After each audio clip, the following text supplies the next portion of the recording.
bertanya, kenapa diabetes dapat menyebabkan komplikasi dalam tubuh kita?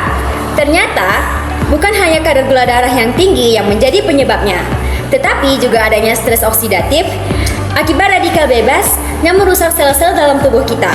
Nah, lalu bagaimana antioksidan melindungi kerusakan-kerusakan tubuh kita dari sel-sel tersebut? Nah, pada video kali ini saya, Indah Hayati dari NIM 253301641026 akan membahas tentang diabetes dan stres oksidatif saat antioksidan menjadi pahlawan sel. Nah, selamat menyaksikan. Nah, jadi kita masuk ke penjelasannya. Diabetes mellitus atau DM merupakan penyakit metabolik kronis yang ditandai oleh peningkatan kadar glukosa darah akibat gangguan sekresi insulin, kerja insulin, atau kombinasi keduanya. Penyakit ini menjadi masalah kesehatan global karena prevalensinya yang terus meningkat dan berhubungan dengan berbagai komplikasi mikrovaskular maupun makrovaskular, seperti nefropati, retinopati, neuropati, dan penyakit kardiovaskular. Nah, penelitian terbaru menunjukkan bahwa stres oksidatif merupakan salah satu mekanisme utama yang berperan dalam perkembangan diabetes dan komplikasinya. Nah, jadi di sini kita bisa lihat gambaran diabetes mellitus. Nah, dari pankreas, insulin, dan peningkatan gula darah. Nah, kita dapat melihat di sebelah kiri kita itu ada kondisi normalnya, yaitu dari pankreas sehat, yaitu pankreas yang menghasilkan insulin secara normal.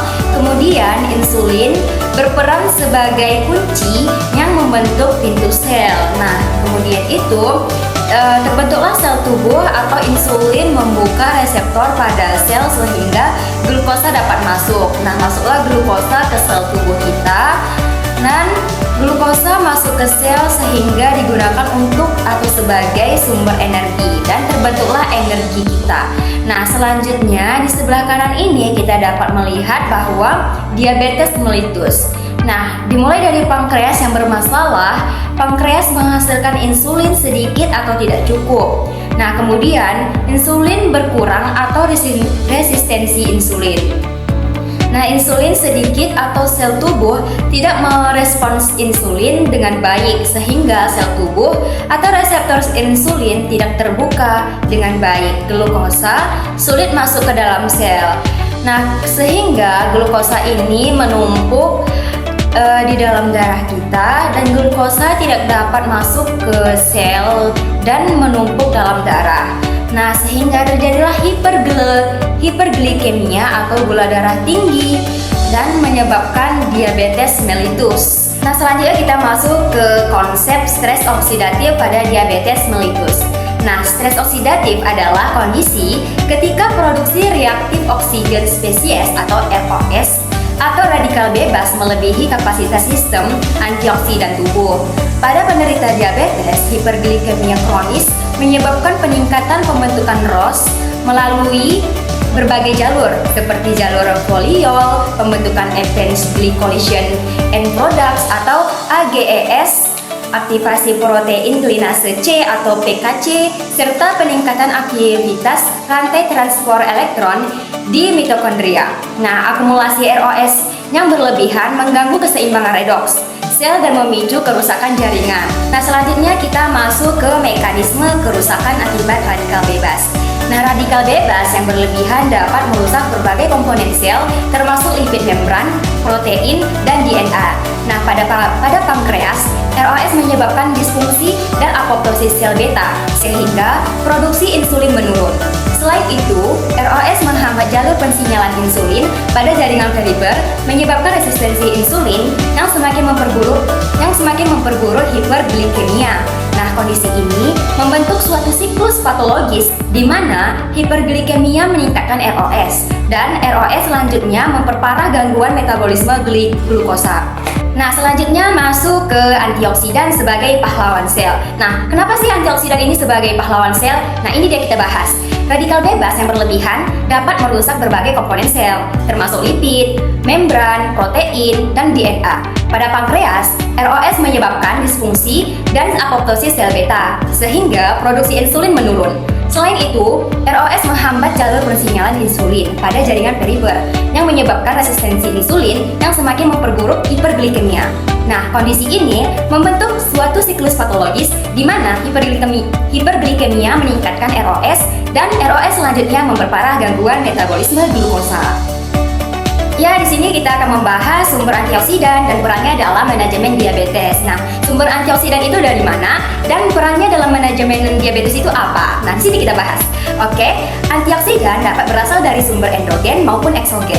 Nah, antioksidan eksogen banyak ditemukan pada buah-buahan, sayur-sayuran, teh hijau, kakao, kunyit, kacang-kacangan, dan berbagai tanaman obat lainnya. Nah, senyawa seperti vitamin C, vitamin E, flavonoid, polifenol, karotenoid, kurkumin, dan alfa-lipoik asid telah terbukti memiliki aktivitas antioksidan yang dapat membantu menurunkan stres oksidatif pada penderita diabetes. Nah, beberapa penelitian menunjukkan bahwa senyawa-senyawa tersebut mampu memperbaiki sensitivitas insulin, mengurangi inflamasi, dan membantu mengontrol kadar glukosa darah. Nah, sekarang kita masuk ke aplikasi klinis antioksidan pada diabetes. Nah, dalam praktik klinis, antioksidan itu tidak digunakan sebagai pengganti terapi utama diabetes, tetapi sebagai terapi pendamping untuk membantu mengurangi resiko komplikasi. Nah, suplementasi antioksidan dilaporkan berpotensi meningkatkan fungsi endotel, sensitivitas insulin, serta menurunkan risiko neuropati, retinopati, nefropati, dan penyakit kardiovaskular pada penderita diabetes. Namun, efektivitas dan dosis optimal antioksidan masih memerlukan penelitian lebih lanjut sehingga penggunaannya harus disesuaikan dengan rekomendasi tenaga kesehatan. Dan yang terakhir, kita akan membahas tentang kesimpulan dari tema kita pada hari ini, yaitu tentang diabetes mellitus dan stres oksidatif saat antioksidan menjadi pahlawan sel. Yaitu dapat kita simpulkan bahwa diabetes mellitus tidak hanya ditandai oleh hiperglikemia, tetapi juga oleh peningkatan stres oksidatif akibat produksi ROS yang berlebihan. Stres oksidatif berkontribusi terhadap kerusakan sel beta pankreas, resistensi insulin, serta berbagai komplikasi diabetes. Antioksidan berperan penting dalam menetralkan radikal bebas, mengurangi inflamasi, dan melindungi jaringan tubuh dari kerusakan oksidatif. Oleh karena itu, konsumsi makanan kaya antioksidan serta penerapan gaya hidup yang sehat dapat menjadi strategi pendukung yang bermanfaat dalam manajemen diabetes. Halo guys, terima kasih telah menonton video saya. Mohon maaf jika ada kesalahan. Terima kasih dan sampai jumpa. Bye.